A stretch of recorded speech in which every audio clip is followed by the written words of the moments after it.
Hola, ¿cómo les va? En esta oportunidad vamos a hablar de métodos complementarios para el diagnóstico de las patologías del aparato digestivo.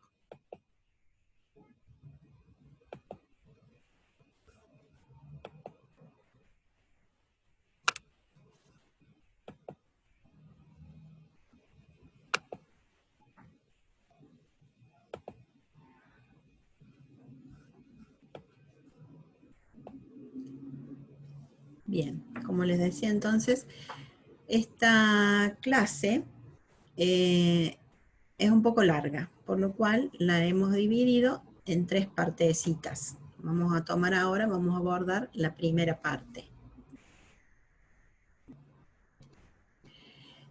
Corresponde los métodos complementarios de diagnóstico de las enfermedades del aparato digestivo, corresponde a la unidad 2 del módulo 5 del programa de la materia. Esta primera parte dura aproximadamente 20 minutos.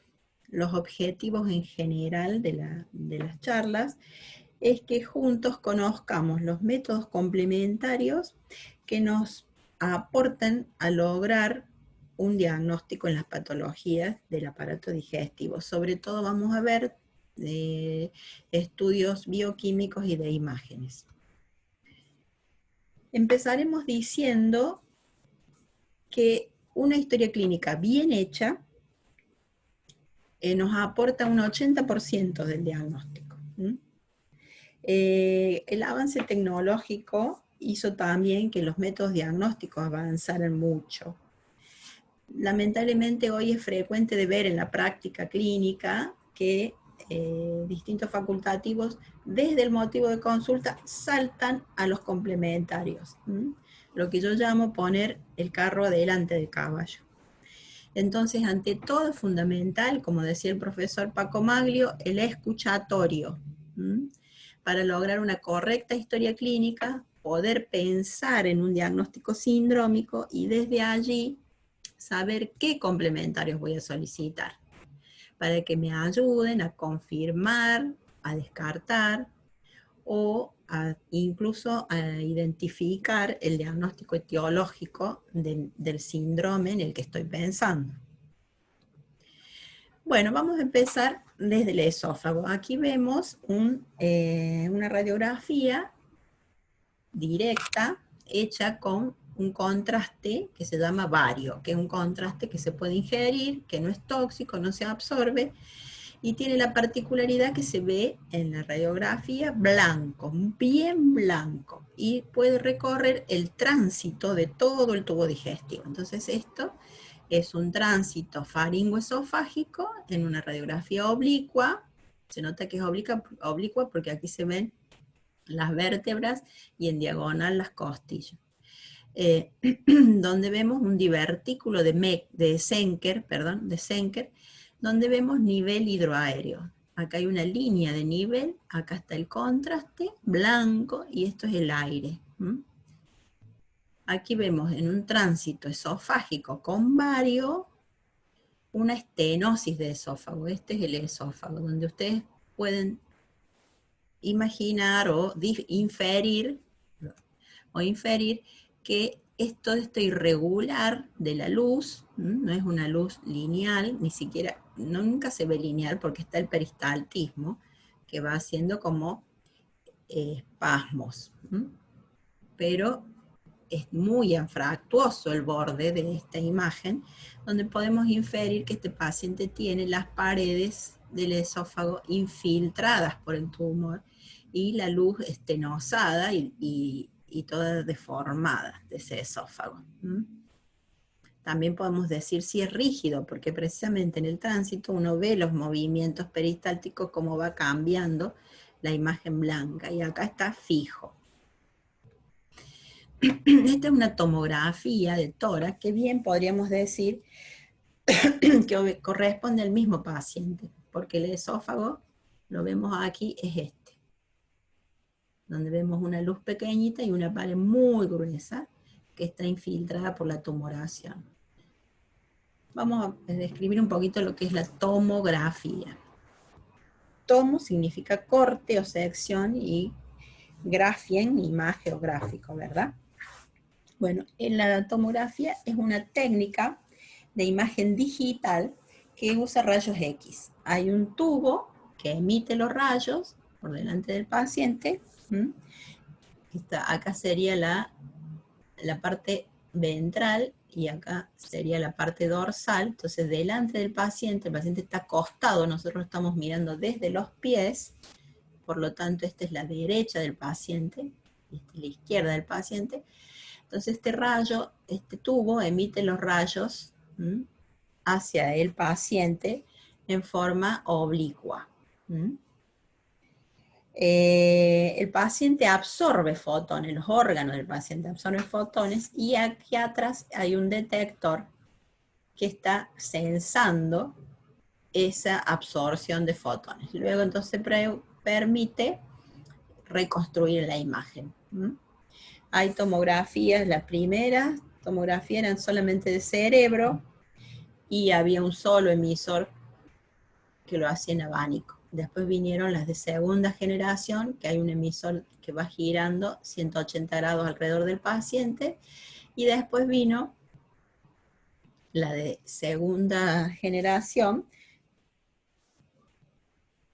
donde gira 360 grados.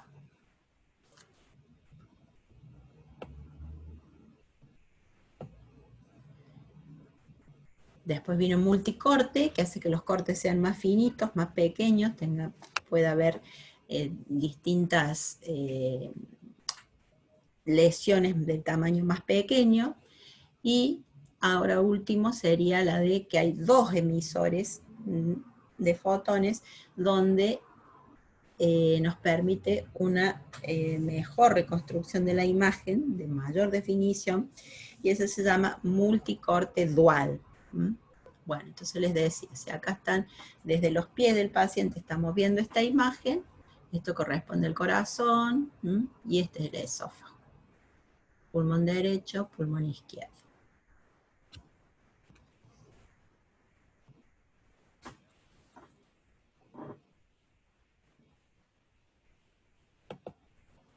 Aquí vemos con vario nuevamente un tránsito esófago gastroduodenal, y vemos que este es el estómago, pero vemos una gran parte del estómago que se ha metido en el tórax.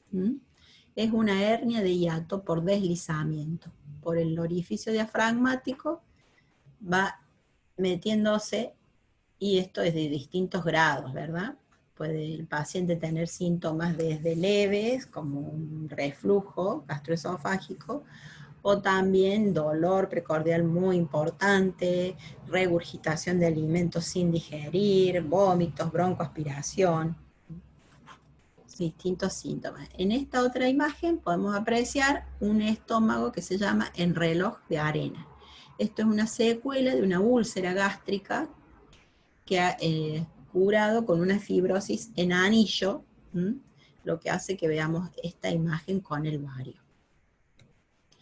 Aquí vemos una radiografía directa de abdomen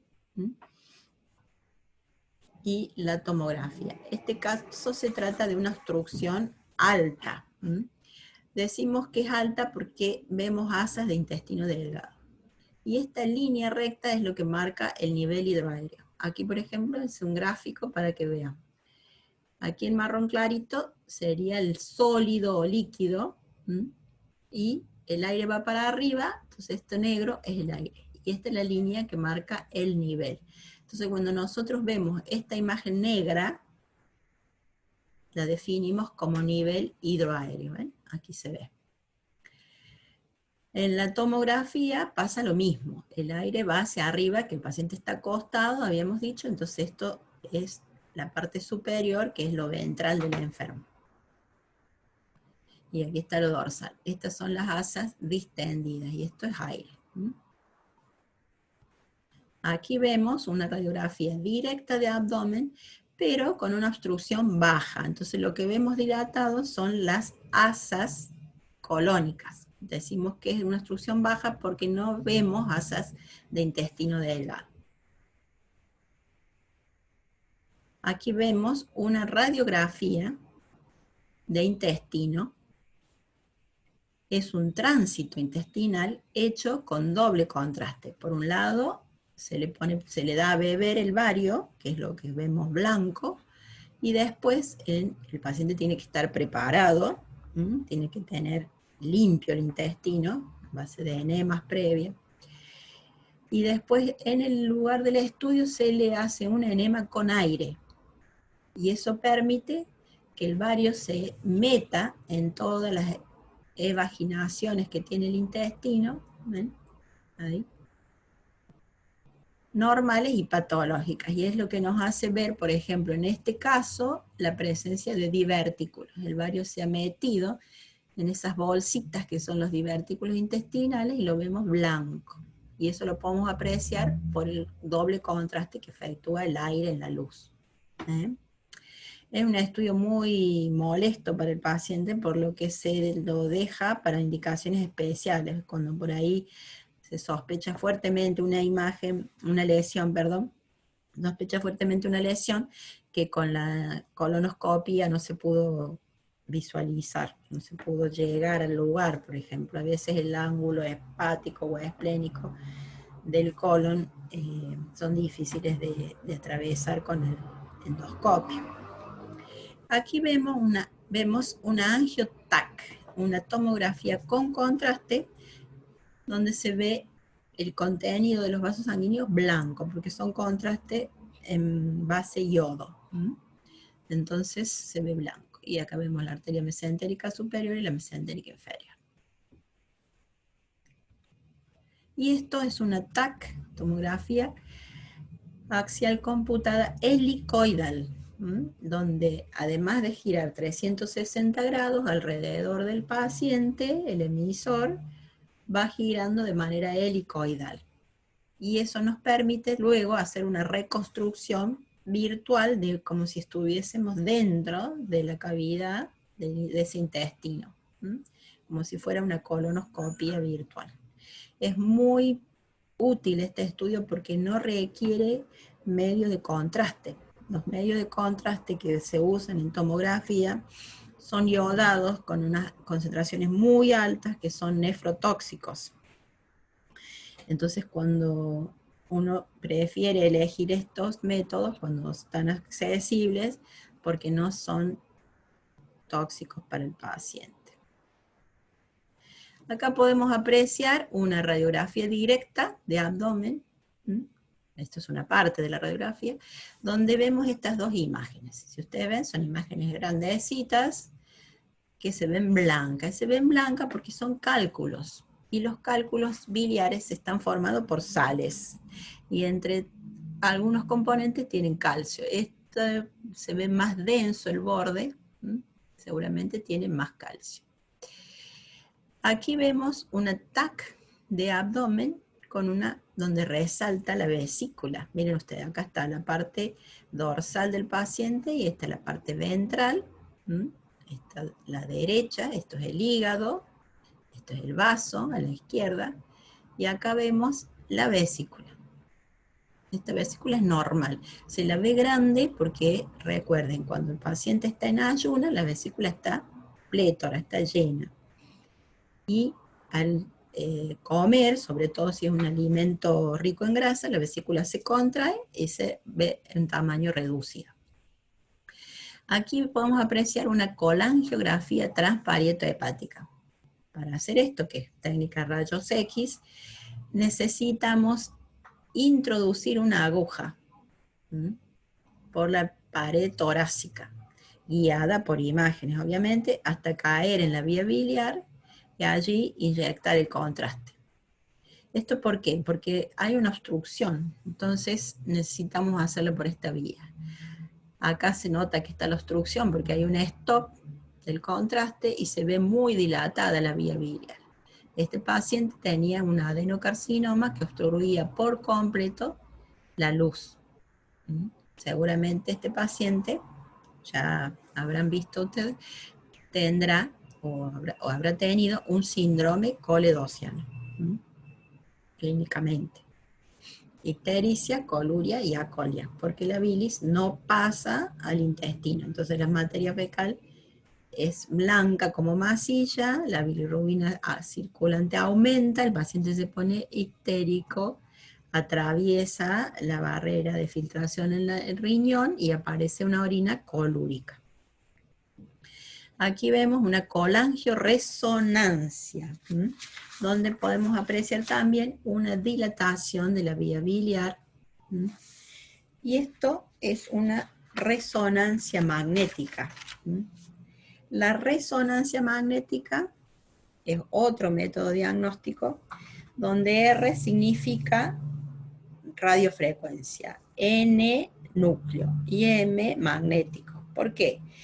Porque las señales provienen del núcleo del átomo, que emite protones, esos protones generan un campo magnético, luego se hace incidir energía externa, que son impulsos de radiofrecuencia, y eso hace que podamos ver esta imagen. Los protones salen de ese campo magnético y luego tienen un periodo que se llama un tiempo de relajación o de que define las secuencias. Ese tiempo de relajación, los protones vuelven a su plano de equilibrio.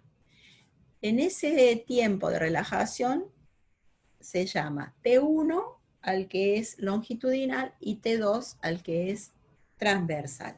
Eso genera dos secuencias. En T1 es muy sensible para visualizar tejidos normales y T2 es muy sensible para visualizar tejidos patológicos o órganos que están enfermos. ¿Qué pasa? La inflamación y los tumores generalmente producen edema. El edema es agua.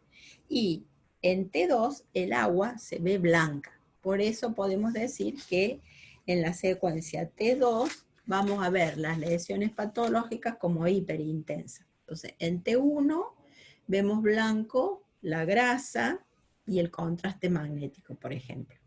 Y en T2 vamos a ver a la grasa de color gris. Entonces, esta resonancia magnética es una colangioresonancia, vemos el contraste blanco. Entonces yo digo que esto es T1.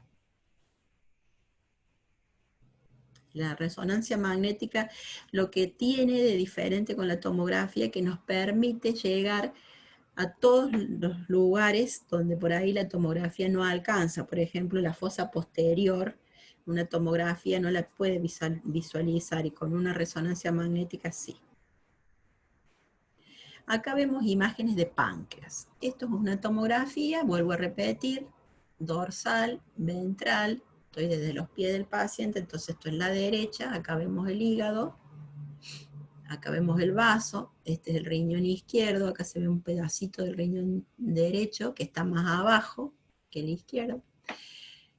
Y vemos acá el páncreas, un páncreas normal. Esto que lo cruza el páncreas aquí es un conducto biliar, posiblemente el colédoco. Todo normal. Acá vemos el estómago con su contenido y la cámara gástrica hacia arriba. Aquí vemos una TAC patológica. Vemos el hígado y acá vemos el páncreas. Estos son niveles hidroaéreos en las asas intestinales. Acá vemos el páncreas con un borde todo desflecado. Y en la cola la vemos aumentada de tamaño, con esta densidad diferente a esta. Miren, qué diferente. Y acá hay otra área de mayor densidad también, donde posiblemente haya, esto puede ser toda inflamación, y esto puede ser necrosis o un absceso. Entonces, este paciente tiene una pancreatitis. Y acá vemos una radiografía directa de abdomen, donde podemos ver estas imágenes. Esto no tiene contraste, nada. Se ven estas imágenes blanquitas acá. Son calcificaciones, lo que hace presumir que en un paciente con antecedente de pancreatitis, esto se trata de una pancreatitis crónica, donde ya las lesiones se han calcificado. Aquí vemos una tomografía normal de donde se aprecia el hígado. Todo esto es el hígado. Aquí vemos el riñón derecho, el riñón izquierdo. Acá las asas intestinales, donde se ve el nivel O sea, abajo el contenido intestinal y arriba el aire. Porque el paciente está acostado, inferior, superior, el aire va hacia arriba.